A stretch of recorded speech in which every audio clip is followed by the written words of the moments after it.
Assalomu alaykum azizlar. Hayitingiz muborak bo'lsin. Bir naqqosh bor ekanda, juda ham chiroyli naqsh ishlarini solayotgan ekan. Bir odam aytdiki, bu naqshlarning chiroyli chiqishida uni qo'lidagi quroli debdi. Endi ikkinchi odam gapga aralashibdi, to'g'ri. Ammo uni san'ati debdi. San'ati bo'lsa, qo'lida quroli bo'lmasa ham ish chiroyli chiqaradi debdi.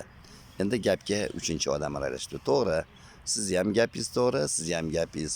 Ammo mana shu naqqoshni ishini chiroyli chiqishida uydagi tinchligi debdi.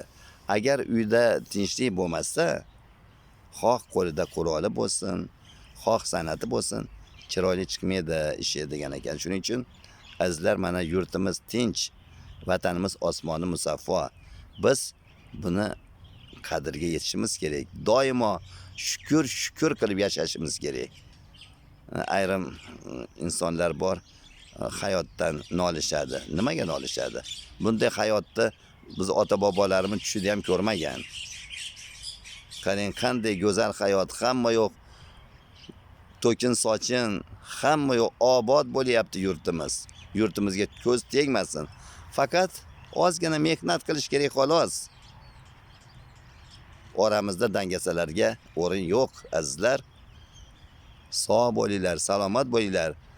Doimo tinchlikni qadriga yetib yashaylik inshaalloh.